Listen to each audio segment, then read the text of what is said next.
Olá, queridos! A paz do Senhor Jesus, tudo bem com vocês? Espero que sim. Eu sou o professor Eliseu Martins e você está no canal Conectados na EBD, um canal dedicado a trazer subsídios para professores da classe adulta da revista Betel Dominical. Quero deixar aqui meu agradecimento a cada um de vocês que assistiram, curtiram, comentaram, compartilharam a lição de número 8. Me surpreendeu. Cada lição vocês me surpreendem. Que Deus abençoe a sua vida de maneira grandiosa. E nesta oportunidade quero destacar a participação dos nossos irmãos que nos acompanham no Rio de Janeiro. Rio de Janeiro está em peso aí, conectados na EBD. E em Manaus também tem nos surpreendido. Que Deus abençoe grandemente a vida de vocês. E quero também destacar nossos irmãos de Gurupi, no Tocantins. E quero deixar aqui a minha saudação no Senhor ao pastor Carlinhos. E a igreja em Gurupi é presidida pelo meu amigo pastor Baltazar, a quem deixo aqui a paz do Senhor. Então, vamos lá, mais uma pré-aula. Nossa lição desse trimestre nós estamos falando sobre a história do avivamento. O avivamento do século XX que se espalhou pelo mundo. E o século XX, ele já inicia com o batismo do Espírito Santo da nossa irmã Agnes Osman, em 1º de janeiro de 1901. Agnes, que foi aluna na escola do pastor Charles Parham, no Kansas, nos Estados Unidos. O avivamento pentecostal, ele cresceu por todas as partes dos Estados Unidos, tendo seu ponto alto a Rua Azusa, que nós falamos na lição passada. Rua Azusa 312 foi iniciado ali aquilo que ficou conhecido como a missão da Rua Azusa, um lugar onde muita gente, muitos homens de Deus de várias partes do mundo chegaram até ali, receberam o batismo no Espírito Santo, foram avivados, tiveram os seus corações tocados pelo fogo do Espírito Santo e esse avivamento se espalhou por todas as partes do mundo, como Suécia, Noruega, Finlândia, Índia, Coreia do Sul, País de Gales, Inglaterra, Suíça, Canadá, China, Egito, México, Congo, Argentina, Peru, Bulgária, Guatemala, Porto Rico, Rússia, Ucrânia e por aí vai.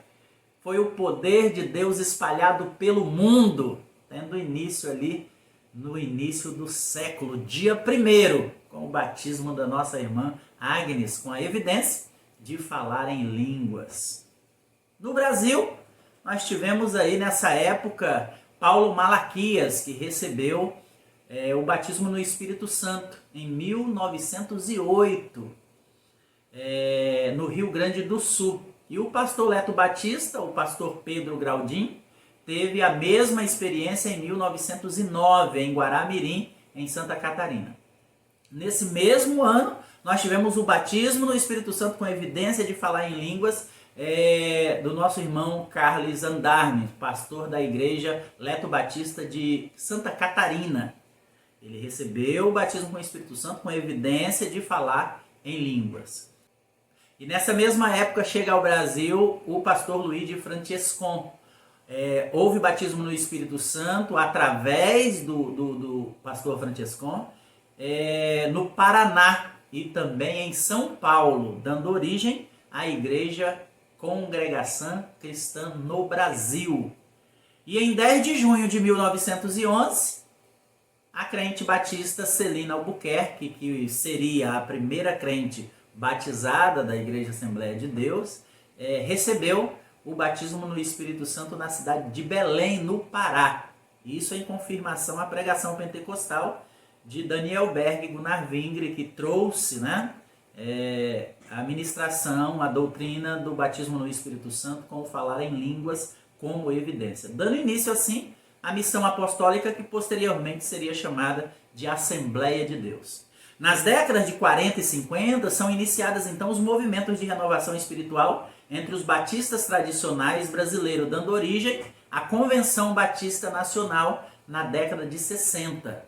E nos anos 50 começam as cruzadas de milagres e cura em tendas que deram origem à Igreja Quadrangular do Brasil e outras denominações pentecostais. Sobre essas cruzadas em tendas, apesar de algumas décadas depois, eu tive testemunho dessas cruzadas na década de 80, no início da década de 80.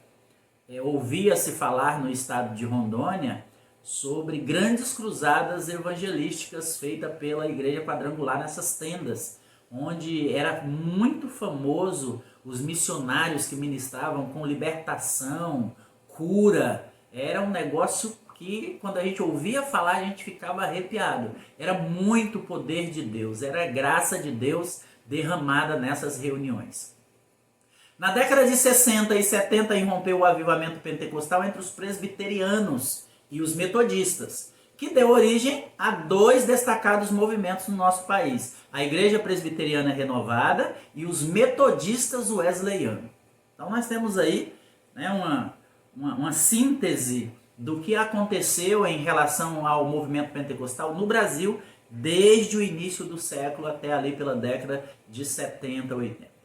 Muito bem, e hoje nós vamos tratar na nossa lição de número 9, a nossa pré-aula de hoje trata sobre a lição de número 9 e traz o título O Movimento Pentecostal no Brasil, um despertar que mudou uma nação. Um despertar que mudou uma nação.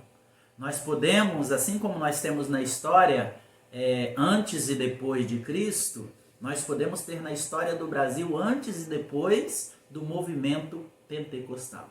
Antes dele chegar como era e depois que ele chegar como que ele ficou. Porque foi uma mudança muito grande e uma mudança que abençoou a nação brasileira. Por quê? Um dos principais pontos do movimento pentecostal é a evangelização, é falar do amor de Jesus para as pessoas. Aquele que é cheio do Espírito Santo, ele não se contenta, ele precisa falar de Jesus para outras pessoas. Até porque essa é a finalidade do batismo no Espírito Santo, capacidade para testemunhar. Mas recebereis poder ao descer sobre vós o Espírito Santo e ser-me-eis testemunhas em Jerusalém, em Samaria, em toda a Judéia e até os confins da terra, disse Jesus. Texto áureo. Nosso texto áureo, ele se encontra em Atos capítulo 19, o verso 6, que diz: E impondo-lhes as mãos, Paulo, veio sobre eles o Espírito Santo, e falaram línguas e profetizavam. Nossa verdade aplicada nos traz a seguinte lição: cada membro do corpo de Cristo, à luz da palavra de Deus, deve cultivar o desejo de buscar mais de Deus, para que a chama do Espírito Santo não se apague em sua vida. Objetivos da nossa lição são 3, e o primeiro é ressaltar que o avivamento de Atos 2 chegou ao Brasil. O segundo objetivo é conhecer a chegada do pentecostalismo ao Brasil. E o terceiro é identificar a trajetória pentecostal no Brasil. Nosso texto de referência se encontra em Atos, capítulo de número 19, do verso 1 ao verso de número 5. Peço que você faça essa leitura com muita atenção.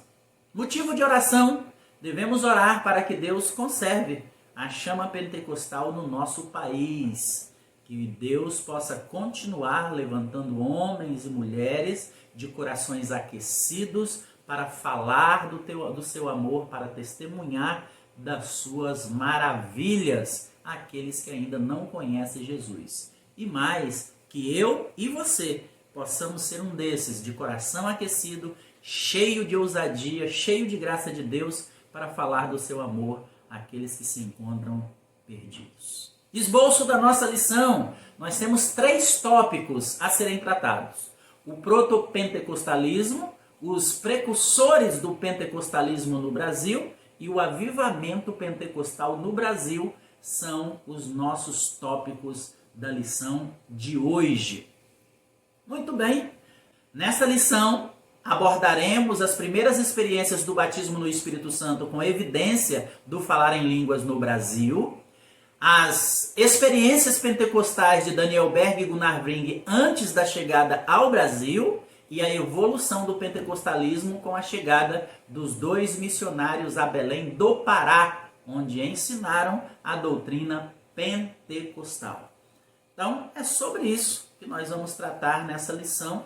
Essa lição, assim como a lição passada, assim como todas as lições desse nosso trimestre, está cheio de história e é de suma importância que nós conheçamos essa história, conheçamos a nossa história, para que nós possamos até sermos inspirados a resgatarmos aquela chama, aquele fogo pentecostal que trouxe Daniel Berg e Gunnar Wring ao Brasil para iniciar essa obra tão poderosa que tem salvo, que tem transformado tantas vidas no nosso país. Vamos lá?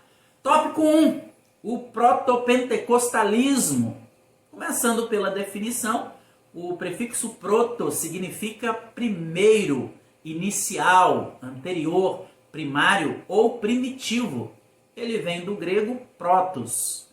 Alguns teólogos chamam de protopentecostalismo o período inicial do pentecostalismo no Brasil. Ou seja, aquele início, aquele evento primeiro que aconteceu no Brasil em relação ao pentecostalismo, ou seja, ao batismo no Espírito Santo e a evidência de falar em línguas.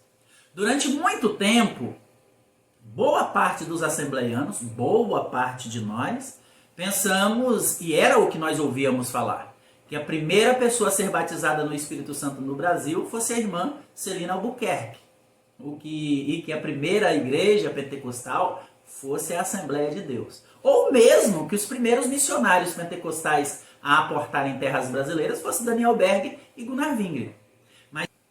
Mas estudando a história do pentecostalismo no Brasil nesse trimestre, entendemos que algumas informações que acreditávamos ser verdadeiras não eram. Daí a importância das lições desse trimestre para trazer luz não só ao poder de Deus derramado sobre o Brasil com o movimento pentecostal, mas também sobre os acontecimentos que deram início a esse mover tão magnífico do Espírito Santo em terras brasileiras.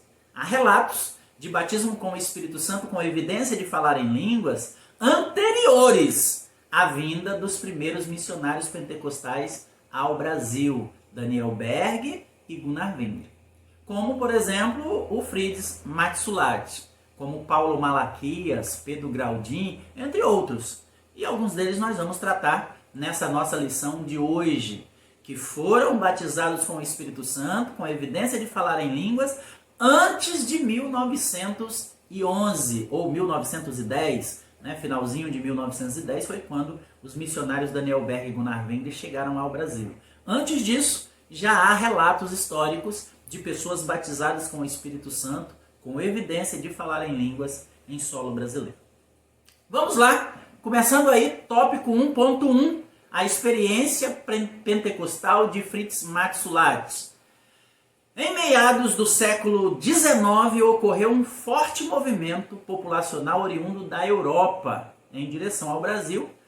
Muitos imigrantes, principalmente para o Rio Grande do Sul. E entre esses imigrantes estava o pastor Fritz Matsulat, vindo da Alemanha em 1893. Segundo a tradição, ele era um homem piedoso que já orava em línguas estranhas. São relatos históricos, de pessoas antes de 1910 que já falavam em línguas estranhas, já tinham recebido o batismo no Espírito Santo em solo brasileiro.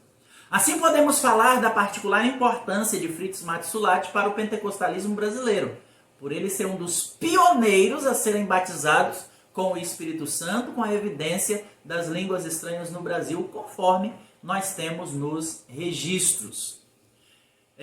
Segundo Israel Araújo, em seu livro A História do Movimento Pentecostal no Brasil, Fritz Matsulat nasceu em 27 de junho de 1879 na Alemanha, antiga Prússia Oriental. Ele veio para o Brasil com os seus pais em setembro de 1893, já com 14 anos de idade, indo residir na cidade de Formosa, no Rio Grande do Sul. O seu pai, nessa cidade, Augusto Matsulat, era pastor e organizou a primeira igreja batista alemã no Brasil. E o jovem Matsulat frequentou o seminário dos alemães, dos batistas alemães em Rochester, nos Estados Unidos, onde entre 1902 e 1909, e talvez essa experiência pentecostal dele tenha tido origem nessa época, obteve a formação teológica entre 1902 e 1909. Foi nessa época também que ele casou-se e teve 3 filhos, dos quais o menino, né, faleceu logo após o nascimento, sobrevivendo aí 2 meninas, a Hilda e a Ela. Matsulat, ele foi pastor em Porto Alegre entre 1909 e 1920 e atuou como missionário itinerante entre 1921 e 1923. E a partir daí assumiu o pastorado da igreja em Panambi, onde ele presidiu de 1924 a 1949. Ele foi um pastor bastante piedoso e fervoroso. E segundo dizia uma de suas filhas, Matsulat, ele orava, quando ele entrava no seu quarto, ele fechava a porta e ele orava a Deus, não em alemão, nem em português, ele orava a Deus em línguas. Então, esse é um testemunho de uma de suas filhas. Segunda experiência pentecostal registrada, tópico 1.2, a experiência pentecostal de Paulo Malaquias. Ainda entre os principais protopentecostais no Brasil, podemos citar pastor Paulo Malaquias. Ele nasceu num lar abastado em 11 de fevereiro de 1878 em Santo Ângelo, no Rio Grande do Sul, onde seu pai exercia as funções de delegado de polícia. Foi convertido ao Evangelho apenas com 18 anos de idade e começou desde logo a dar testemunho da sua salvação. Ele não podia ver alguém que não era crente que já estava lá falando de Jesus para a pessoa. Ele tinha uma chama no seu coração e queria falar de Jesus para todo mundo. Isso chamou a atenção do seu pastor, que evidentemente, resolveu aproveitar aquele jovem, cheio de energia, cheio de gás, e então aproveitou ele para a evangelização. Após 7 anos de muito trabalho, de muito esforço, Malaquias então teve o seu ministério reconhecido e foi consagrado por um dos missionários batistas ao qual dedicou todo o seu talento nesse ministério recebido do Senhor.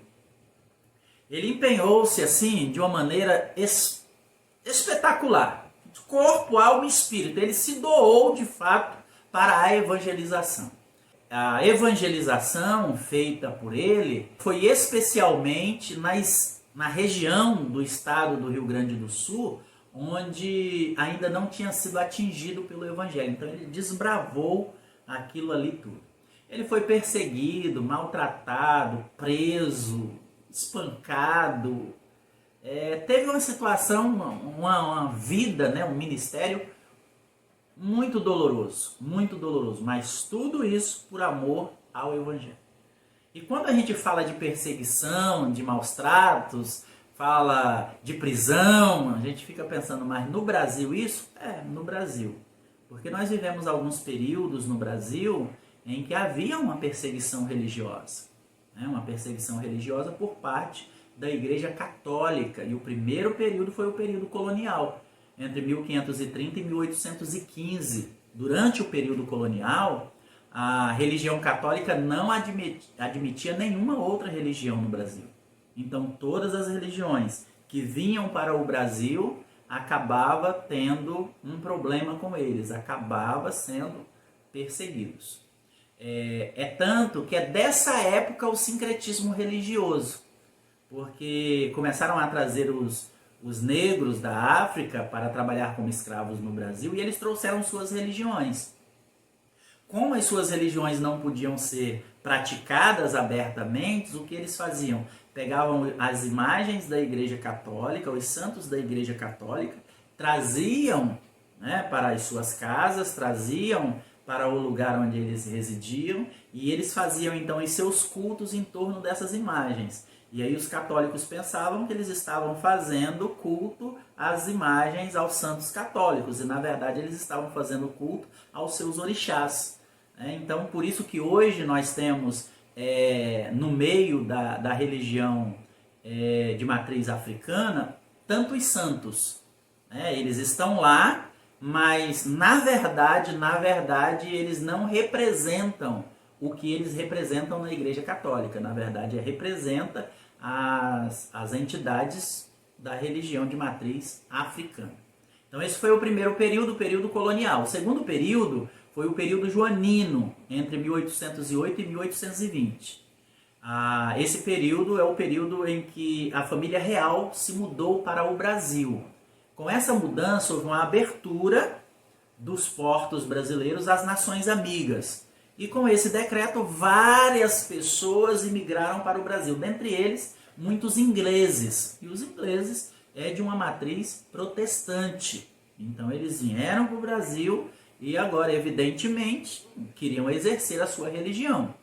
E criou-se aí, então, né, um impacto no cenário religioso no país. Criou-se, então, uma animosidade no Brasil por causa da vinda dos protestantes para cá. A animosidade era tão grande que os ingleses, os protestantes, né, que eram protestantes, eles tinham que ser enterrados em cemitérios diferentes dos católicos. Por quê? Porque eles eram protestantes. O terceiro período é o período do reinado, entre 1822 e 1831. Durante esse período, a religião católica foi declarada oficial pela Constituição de 1824, e isso queria dizer que nenhuma outra religião poderia realizar cultos públicos, não poderiam realizar culto público, e os locais que eles se reuniam não podia ter nada externamente indicando que ali era uma igreja. Então eles podiam ter um local de reunião para as suas religiões, mas na fachada não podia ter cruz, não podia ter letras indicando que ali era um local de reunião de alguma religião. E por último, o período republicano, que é de 1889 até hoje, até os nossos dias. Com a chegada da República, em 1889, houve a separação Igreja-Estado, pela Constituição, né, de 1891. Em 1903, foi revogada a lei que impedia que os templos não católicos de terem características de igreja. Então já começaram, né, já podia começar a construir igrejas com as suas cruzes, com os seus letreiros, né, indicando que ali era um templo. Apesar da lei, né, ter sido revogada, isso não quer dizer que a perseguição religiosa tinha terminado por parte da Igreja Católica. A liderança, o clero católico ainda perseguiam muitos pastores. Pastores batistas, pastores metodistas, pastores luteranos. Era uma perseguição ferrenha. Mas, voltando ao Paulo Malaquias, né, apesar de tudo isso, seu fervor e ardor não esfriaram, não arrefeceram. Porque ele tinha uma verdadeira paixão pelos não crentes. Nem mesmo as mais terríveis ameaças eram capazes de aterrorizar. Malaquias, então, pastor da Igreja Batista de Ramada, no município de Injuí, no Rio Grande do Sul, teve uma experiência pentecostal em 1908. Até então, as pessoas não sabiam explicar esse fenômeno. Na época, ele mesmo não sabia, né, que aquela extraordinária experiência se tratava do batismo no Espírito Santo. Ficou cheio da graça de Deus, mas só foi entender o que de fato estava acontecendo quando ele entrou em contato com a Assembleia de Deus e se uniu a ela. Foi que compreendeu que suas experiências eram genuinamente pentecostais. Paulo Malaquias foi um pregador diferente de todos os outros. Não, isso não era ele, não foi ele que disse na sua autobiografia. Quem dizia isso eram os irmãos. Todos eles afirmavam e reconheceram isso na vida de Malaquias. Mas ninguém sabia explicar o que é que ele tinha de diferente. Não sabiam explicar o sucesso de sua pregação e a forma que ele usava para apresentar a mensagem. O que eles sabiam é que ele era totalmente diferente dos outros pastores batistas. E quando eu ouço isso, quando eu leio isso na história, eu lembro-me de Jesus, quando as pessoas ouvindo ele diziam: ele não prega como os outros pregam, ele prega como quem tem autoridade. E essa autoridade só quem pode nos dar é o Espírito Santo de Deus. Aleluia! 1.3, experiência pentecostal de Pedro Graudin. Pedro Graudin nasceu em Riga, Letônia, e sempre se aplicou ao Evangelho. Ele desembarcou no Brasil em 10 de junho de 1900, no porto de São Francisco, Santa Catarina. Nessa época, com 25 anos de idade. Ele desembarcou no porto de São Francisco com mais 300 famílias. Esses imigrantes se estabeleceram em Guaramirim, e ali fundaram a igreja Bleto Batista, que foi pastoreada por Graudin até 1909, quando, de repente, 25 crentes receberam o batismo no Espírito Santo, inclusive o próprio pastor Graudin recebeu o batismo com o Espírito Santo, com a evidência de falar em línguas e junto com o dom de profecia. Eita glória! Embora o pastor Graudin fosse um homem amado pela igreja, a liderança não concordou com a experiência pentecostal do irmão Pedro e então o expulsaram da igreja Leto Batista. Isso é uma história repetitiva, né?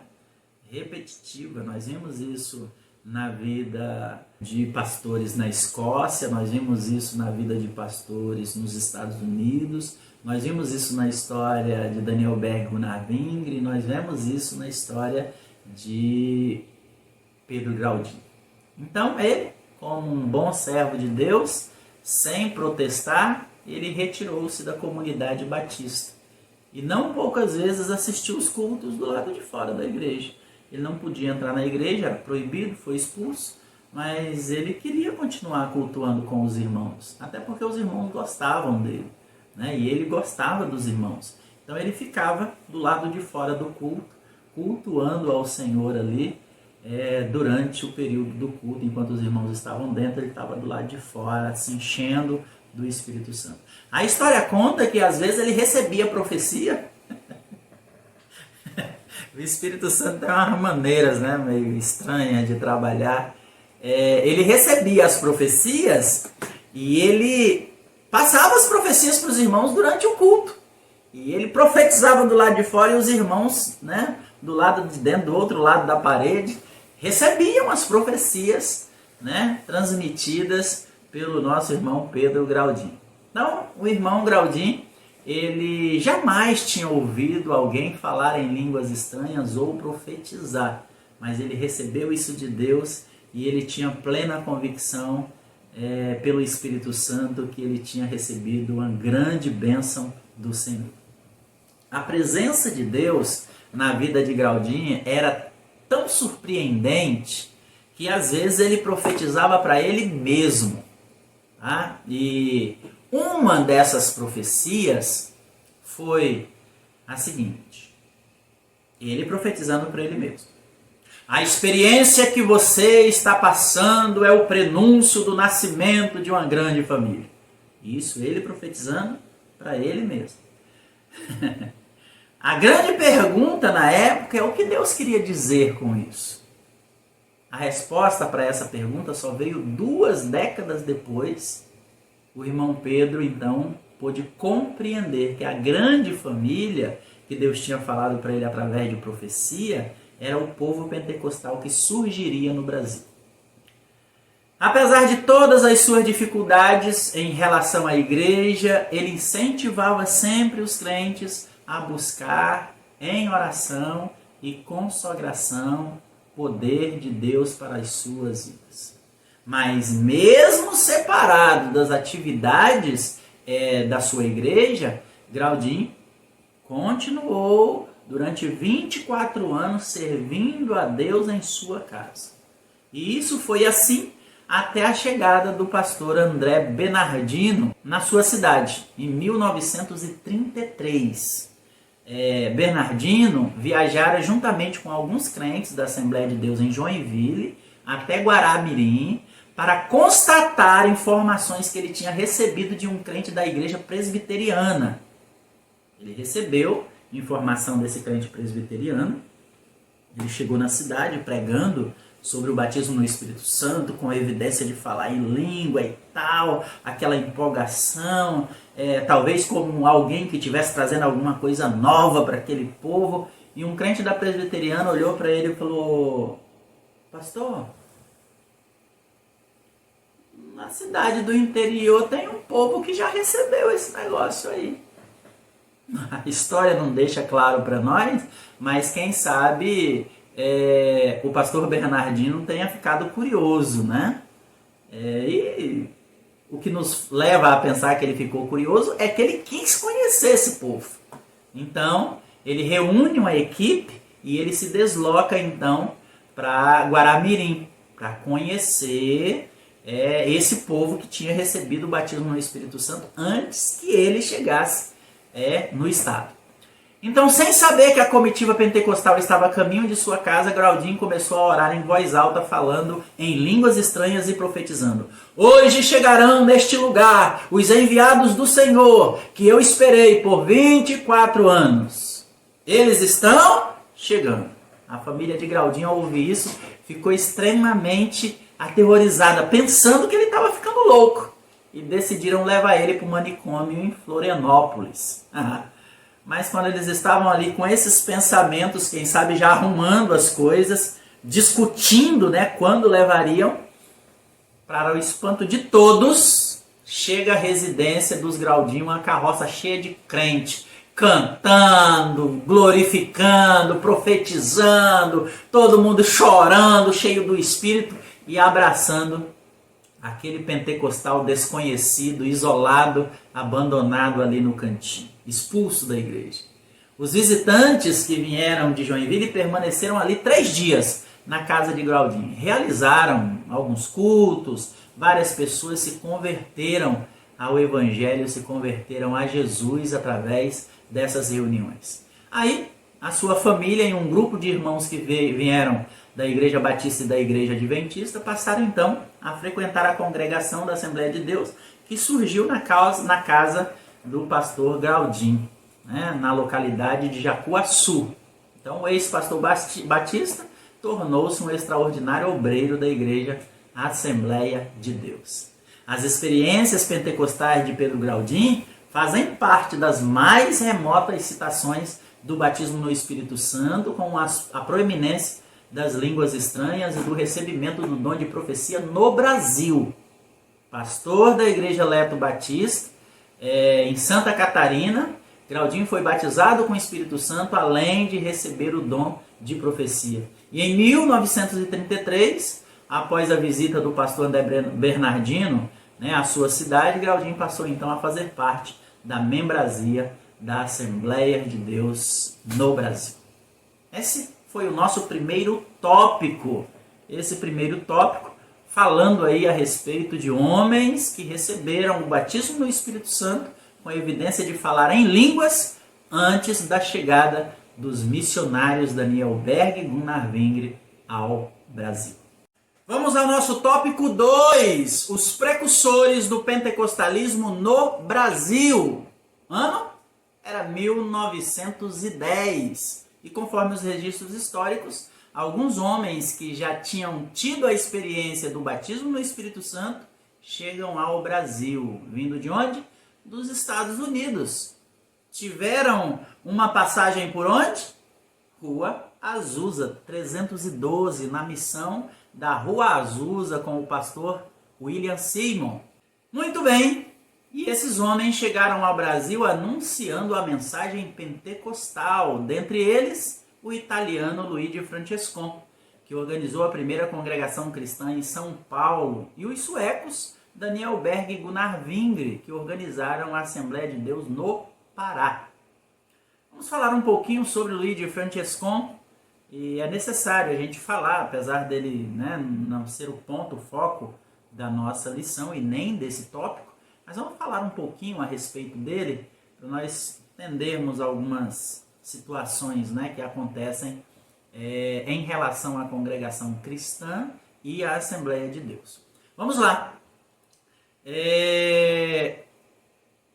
A história de Luigi Francescon, ela começa um pouquinho antes de 1910, em 1907, quando ele frequentou reuniões pentecostais lideradas por William Durham, na missão da Avenida Norte, em Chicago. Quem foi Durham? Ele era um homem criado na tradição reformada e foi batizado no Espírito Santo na missão da Rua Azusa, onde ele teve uma experiência em falar em línguas. E então ele volta para Chicago e transforma a missão da Avenida Norte em um centro de disseminação do pentecostalismo. E foi na missão da Avenida Norte que Francescon recebeu o batismo no Espírito Santo com a evidência de falar em línguas. Mais tarde, ele recebeu uma mensagem profética de que havia sido escolhido divinamente para pregar a mensagem pentecostal ao povo italiano. E em 1907, então, ele ajudou a fundar a primeira igreja pentecostal ítalo-americana, a Assembleia Cristã. E no ano seguinte, Francescon começou a viajar por várias cidades dos Estados Unidos, como Los Angeles, Filadélfia, St. Louis, e ajudou a implantar igrejas pentecostais nas comunidades italianas. Porém, esse não foi seu maior sucesso evangelístico. O maior sucesso evangelístico dele foi em São Paulo, em 1910. A partir do seu esforço evangelístico, surgiu a Congregação Cristã no Brasil.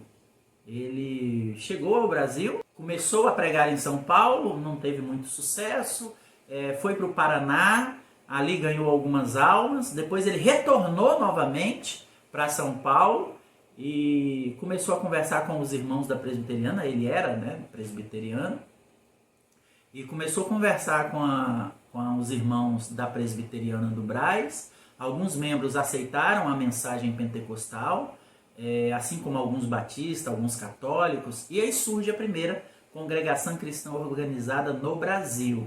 E segundo ele, 20 pessoas se converteram, alguns foram curados e outros foram batizados com o Espírito Santo. Inicialmente foram chamados de Igreja Pentecostal Italiana. E a partir daí o trabalho da congregação cristã no Brasil se espalhou, principalmente onde existiam colônias italianas. Isso mais na região sudeste do país, principalmente em São Paulo, Paraná, onde até hoje eles são mais presentes. Mas tem uma curiosidade sobre este movimento, porque em 1928 teve um racha, teve um cisma, teve uma divisão na igreja cristã no Brasil. E aí dentro, devido a esse racha, a parte insatisfeita se desligou dela e passou a fazer parte da Assembleia de Deus, que nesse momento estava iniciando ali por São Paulo. Tal fato, inclusive, serviu de base para um boato que se difundiu no meio dos membros da congregação cristã, de que a Assembleia de Deus teria sido fundada por ex-membros da congregação cristã. E essa história eles alimentam até hoje. A Assembleia de Deus foi fundada por ex-membros da congregação cristã. Ai, ai. Mas vamos lá. Mas isso é só a título de curiosidade, tá? Só para vocês entenderem um pouquinho de algumas situações que acontecem hoje. 2.1. A experiência pentecostal de Gunnar Wingre. Gunnar Wingre foi um missionário evangelista pentecostal da Suécia, em novembro de 1909, numa conferência batista realizada na primeira igreja batista sueca de Chicago. Gunnar Wingre passou pela experiência do batismo no Espírito Santo e do falar em línguas estranhas. Essa experiência ele relatou com particularidade no seu diário, o Diário do Pioneiro. Uma carta desse diário, datada de 1930, Wingre relata ter sido direcionado por uma irmã ao batismo no Espírito Santo e que um grupo de irmãs intercederam por ele e ele então recebeu o batismo no Espírito Santo.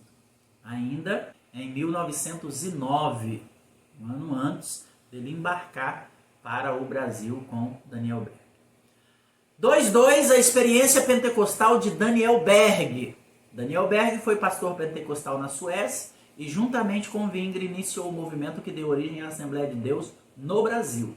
Ele viveu 7 anos nos Estados Unidos e posteriormente retornou à Suécia, onde reencontrou seu amigo de infância, Levi Petrus, que apresentou a doutrina do batismo no Espírito Santo a ele. Anos mais tarde, após se despedir da sua família para ir de volta aos Estados Unidos, ele estava orando ao Senhor e orou com insistência diante de Deus pelo batismo e foi. Deus ouviu a sua oração e ele foi batizado com o Espírito Santo. Eu recomendo fortemente, evidente que na nossa lição o tempo é curto, né? Temos aí no máximo, em algumas escolas dominicais, 1 hora para ministrar. Não dá da gente entrar nesses detalhes, né, da vida de Daniel Berg e Gunnar Wingre, mas eu recomendo fortemente que vocês leiam o Diário do Pioneiro, onde eles relatam essas experiências que eles tiveram ao longo da sua caminhada, desde que receberam, relatos até antes, né, de receberem o batismo no Espírito Santo e a trajetória deles na missão no Brasil. Recomendo fortemente que vocês leiam o Diário do Pioneiro. Quem sabe pode estar disponível para vocês, né, no nosso grupo. Talvez eu disponibilize para vocês o Diário do Pioneiro lá, para vocês estarem inteirados do assunto. Vamos lá! 2.3, a experiência pentecostal de Levi Petrus. Pastor sueco, Levi Petrus desempenhou papel decisivo na formação e no desenvolvimento do movimento pentecostal em seu país. O empenho do pastor Levi Petrus foi determinante também para impulsionar o desenvolvimento da liderança nas Assembleias de Deus no Brasil, uma vez que foi ele que influenciou diretamente o pastor Daniel Berg com a doutrina do pentecostalismo, a doutrina pentecostal, do falar em línguas, do batismo no Espírito Santo, dos dons espirituais, que até então se tinha uma ideia de que tinha cessado. Se tinha uma ideia que aquilo era para o tempo dos apóstolos, mas agora estavam se percebendo que isso não era só para o tempo dos apóstolos, que o Espírito Santo ainda atua hoje, enchendo e capacitando homens e mulheres para fazerem a sua obra. O Espírito Santo, em pleno século XXI, ainda inflama corações, para que possam com ousadia pregar a palavra de Deus. E não nos enganemos, essa é a finalidade principal do batismo no Espírito Santo, capacidade para testemunhar, capacidade para falar do amor de Deus para as pessoas. Não nos enganemos com qualquer outra definição, com qualquer outro objetivo que seja falado para nós. A finalidade, o objetivo do batismo no Espírito Santo está bem específico em Atos capítulo 1 e o verso 8, e foi o próprio Jesus quem deu esse objetivo e essa definição. Muito bem, Israel Araújo, no seu livro A História do Pentecostalismo no Brasil, ele nos diz o seguinte: por ser o pastor da principal igreja sueca responsável pelo envio de missionários nas Assembleias de Deus do Brasil, Gunnar Wingre foi à Suécia e convidou Levi Petrus para participar da primeira convenção geral das Assembleias de Deus no Brasil, que foi realizada em Natal, no Rio Grande do Sul, no ano de 1930. E ele veio em 1930 e só retornou novamente ao Brasil em 1951. Agora, numa outra Assembleia Geral, numa outra convenção, desta vez em Porto Alegre. Primeira em Natal, no Rio Grande do Norte, e agora em Porto Alegre. E a sua visita foi uma visita, evidentemente, que trouxe uma alegria muito grande, né, na convenção, e foi noticiada, né, pelo jornal. E o que o jornal noticiou? O pastor Levi Petrus pregou com intérprete todas as noites, as mensagens pregadas por ele foram simples, mas acompanhadas da graça do Espírito Santo. Isso faz a gente refletir sobre essa observação feita pelo jornal sobre a mensagem simples. Eu ouvi essa mesma observação de um pastor amigo meu quando nós estávamos conversando sobre o maior evangelista do século XX, Billy Graham. E eu estava falando, né, sobre as suas mensagens, como que elas impactavam as pessoas, como que centenas, às vezes milhares de pessoas rendiam-se ao Senhor através das suas mensagens. E ele fez essa observação. Mas a mensagem de Billy Graham é muito simples. A gente olha ela no YouTube e a gente percebe que eram mensagens muito simples, não tinha nenhum aprofundamento. Esse é um dos problemas que nós hoje, quando pregamos, temos. Nós queremos inovar, nós queremos pregar uma mensagem inédita. Se tivesse em nosso poder, nós pediríamos para o povo da mídia, quando fosse publicar nossa mensagem, colocar lá exclusivo, porque eu é que preguei essa mensagem com essa... É bobeira, é besteira, né? Quando a gente pensa dessa forma. A mensagem do Evangelho, ela é simples mesmo. Nós precisamos falar do Evangelho que transforma, do sacrifício de Jesus na cruz do Calvário, do poder do Espírito Santo para nos santificar, para nos transformar, para nos regenerar, para nos fazer um novo homem. A mensagem do Evangelho é simples. O que vai fazer a diferença na vida das pessoas não é o conhecimento empregado na mensagem, não é o intelecto superior do pregador. O que vai fazer a diferença na mensagem, trazer frutos para o reino de Deus, é justamente a graça do Espírito Santo. É a unção de Deus. É o poder de Deus transmitido através da vida desse instrumento que está sendo usado, que é o pregador. Então, a gente precisa parar tanto de depender do nosso conhecimento, do nosso estudo, e depender mais do Espírito Santo quando nós formos ministrar. Lembre-se e faça essa observação, porque às vezes fazem, né, alguns recortes aí daquilo que a gente fala. Eu não estou dizendo aqui que o estudo não é importante, mas que ele não seja o principal da nossa ministração. O principal é sempre a direção de Deus, é a graça do Espírito Santo na nossa vida. E as outras coisas são secundárias. É evidente que eu preciso estudar, me preparar, mas não ficar preocupado de pregar alguma coisa exclusiva. Não, nada disso. A palavra de Deus é simples e com simplicidade ela precisa ser ministrada, mas precisa ser regada com a unção do Espírito Santo e com a graça de Deus. E esse foi o nosso tópico 2. Muito bem, vamos ao nosso tópico 3, o último tópico da nossa pré-aula. O avivamento pentecostal no Brasil. No Brasil, a chama pentecostal se expandiu com mais rapidez e intensidade a partir do trabalho desenvolvido pelos missionários suecos Daniel Berg e Gunnar Wingre, que vieram, apesar, né, quando falamos de missionários suecos, a gente pensa que eles vieram da Suécia. Na verdade, não. Deus os chamou, eles estavam nos Estados Unidos e eles vieram de lá, então, para o Brasil. Os missionários se instalaram em Belém do Pará, dando início, então, a essa história belíssima das Assembleias de Deus no Brasil. Vamos lá. 3.1. A chegada dos missionários suecos em solo brasileiro. O começo do ministério assembleiano no Brasil ocorreu através de 2 homens cheios do Espírito Santo. A história mostra que os missionários suecos Daniel Berg e Gunnar Wingre chegaram a solo brasileiro após receberem uma palavra profética enquanto estavam nos Estados Unidos. A palavra profética dizia que eles deveriam ir para o Pará. Para melhor entendermos essa convocação divina, esses homens nem sequer sabiam onde esse lugar ficava. Diante dessa profecia, eles recorreram então em uma biblioteca ao mapa mundi e viram que se tratava de uma cidade no norte do Brasil.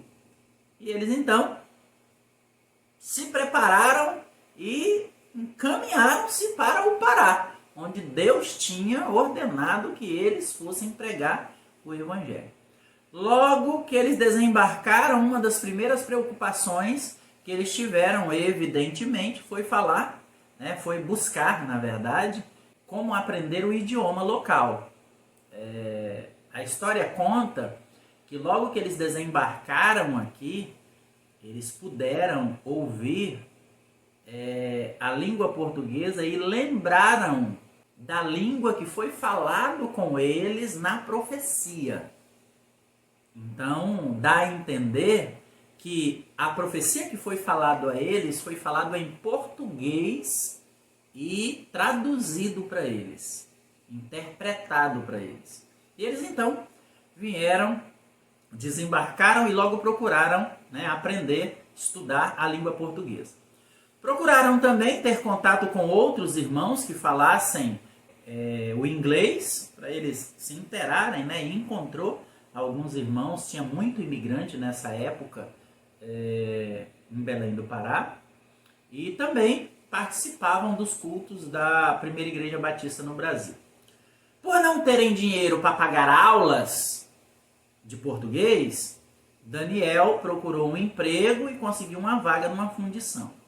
E ele então trabalhava durante todo o dia. Enquanto ele trabalhava, enquanto Daniel Berg trabalhava, Gunnar Vingre ia para a escola estudar o português.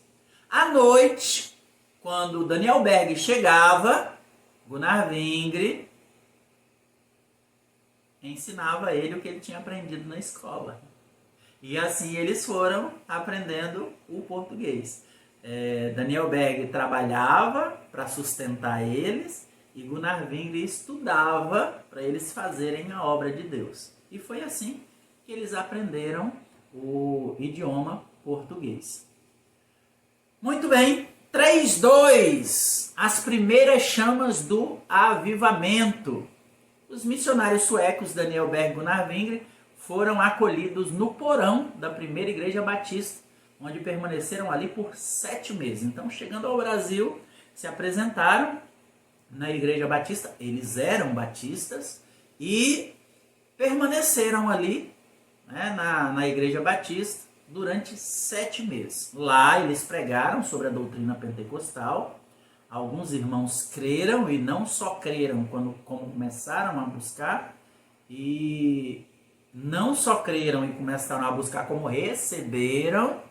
A primeira pessoa a receber foi a irmã Celina Albuquerque. Ela começou a orar, começou a buscar o batismo no Espírito Santo e começou a pedir que acontecesse com ela o que aconteceu em Atos 2:39. E foi então que, numa madrugada, ela orando em junho de 1911, ela então foi batizada, foi cheia do Espírito Santo. Isso aconteceu na Rua Siqueira Mendes, número 67, na cidade de Belém.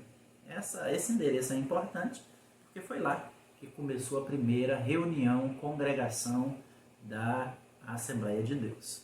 A irmã Celina, então, foi batizada com o Espírito Santo, e essa nova doutrina de batismo no Espírito Santo, com falar em línguas, mais uma vez, trouxe muita divergência dentro da Primeira Igreja Batista de Belém. Isso acabou trazendo desentendimento entre os irmãos e terminou pela expulsão de 19 pessoas, inclusive Daniel Berg e Gunnar Vingre, que foram expulsos da igreja pela liderança dessa igreja, e junto com todos aqueles irmãos agora cheios do Espírito Santo, e sai aquele monte de irmãos que vão para onde? Vão para a casa da irmã Celina Albuquerque se reunir, que, como eu disse, aquele endereço onde começou a primeira reunião da Assembleia de Deus no Brasil.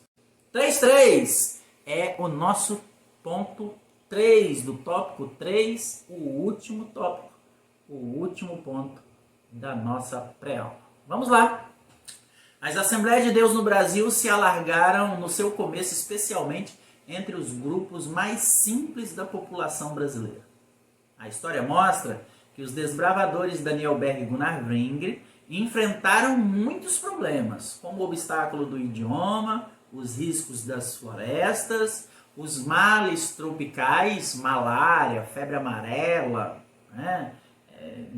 Mosquito que não acabava mais, inseto, era um negócio terrível. Além das perseguições, aquelas perseguições que nós falamos lá do Paulo Malaquias, tá?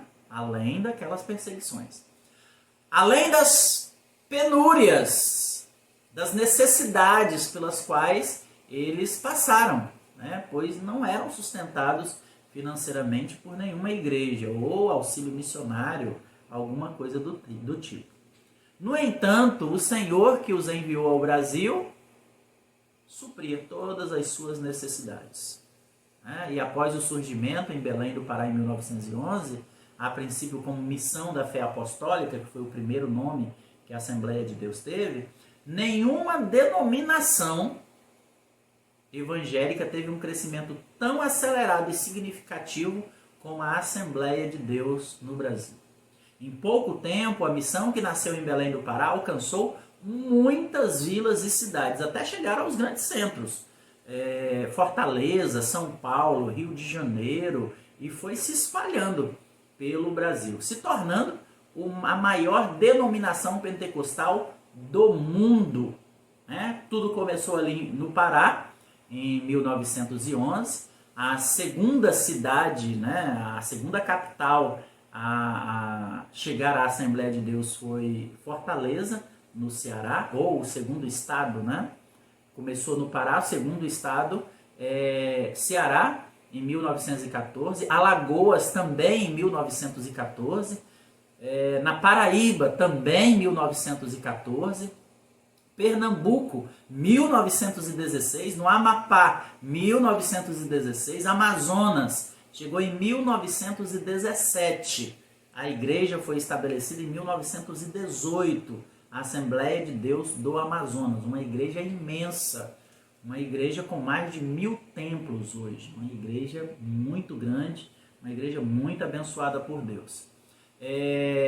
Rio de Janeiro, 1918, Maranhão, 1921, Espírito Santo, 1922, 22 também chegou em Rondônia, através do pastor Paul John Anzenis, Rio de Janeiro, 1923, São Paulo, 1923, 26 chegou em Bahia, 27 chegou em Piauí, 27 também chegou em Minas Gerais, 27 também chegou em Sergipe, 28 no Paraná, 1931 Santa Catarina, no Acre chegou em 1932, 1933 chegou em Goiás e no Mato Grosso, 1944 chegou no Mato Grosso do Sul e em 1956 a Assembleia de Deus estava chegando no Distrito Federal, em 1956. Então foi o último estado, do Distrito Federal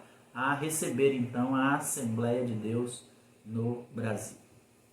Muito bem, essa foi a nossa lição de número 9, mas faço novamente a recomendação, não fique somente nessa lição, pegue livros da história da Assembleia de Deus no Brasil e dê uma lida, vai lendo, vai degustando, é uma experiência muito boa quando nós ouvimos falar principalmente de duas coisas. Duas coisas é importante quando nós lemos essas histórias das Assembleias de Deus no Brasil, dos missionários que saíram pelo mundo. O poder de Deus demonstrado através da vida desses homens, o tanto de almas salvas e transformadas, e a capacidade que esses homens tinham de passar privações sem levar em conta o seu conforto. Lembro do apóstolo Paulo, que diz que de cidade em cidade o Espírito Santo revelava que a ele esperava prisões e tribulações, mas ele em nada tinha a sua vida por preciosa, conquanto que cumprisse na vida dele a vontade de Deus, o ministério que Deus tinha chamado ele para fazer. Isso é muito lindo. Apesar de não vermos isso nos escritos desses homens, nós vemos isso acontecendo na vida desses homens através da missão que Deus entregou para eles. Concluindo, a experiência pentecostal chegou ao Brasil antes mesmo de Daniel Berg e Gunnar Wingre, mas foram eles que trouxeram a chama do avivamento, tendo ambos fundamental importância no ensino e na propagação do pentecostalismo e na história das Assembleias de Deus no Brasil. Que Deus possa abençoar a sua vida, que a sua aula possa ser uma aula cheia da graça e cheia da unção do domingo, que os seus alunos possam ter, através da ministração dessa palavra, os seus corações incendiados e possam se animar ainda mais para falar do amor de Jesus para aqueles que ainda não conhecem a salvação conquistada na cruz do Calvário. Vamos orar? Senhor Deus e Pai bendito, obrigado, Senhor, pela vida de cada um dos teus filhos que tem assistido, Senhor, esta pré-aula. Que o Senhor possa encher as suas vidas de sabedoria, de entendimento, possa encher as suas vidas da unção do teu Espírito Santo. E que no domingo eles possam ser um instrumento teu para incendiar corações, um instrumento teu para trazer inspiração através da tua palavra, do teu Espírito Santo, à vida, Senhor, dos seus alunos, da sua sala, da sua igreja. E esses corações incendiados possam fazer uma diferença muito grande no seu bairro, na sua cidade, na vida, Senhor, daqueles que estão à sua volta. É no nome do teu Filho Jesus que eu te peço, usa-o, Senhor, com autoridade e sabedoria, para a glória sempre do seu poderoso nome. É em nome de Jesus que eu te oro e te agradeço. Amém, Senhor. Amém. Não se esqueça, curtir, compartilhar, comentar. E sobre os comentários, eu digo, é de suma importância que você comente. Quanto mais comentado o vídeo, mais o YouTube entende que ele é importante e divulga para outras pessoas. Quanto mais você curte, da mesma forma. Quanto mais você compartilha, da mesma forma. E se você chegou até aqui e ainda não é inscrito no nosso canal, se inscreva, dá essa força para que a gente possa continuar crescendo e levando ainda mais pessoas a palavra do Senhor. Deus lhe abençoe em nome de Jesus.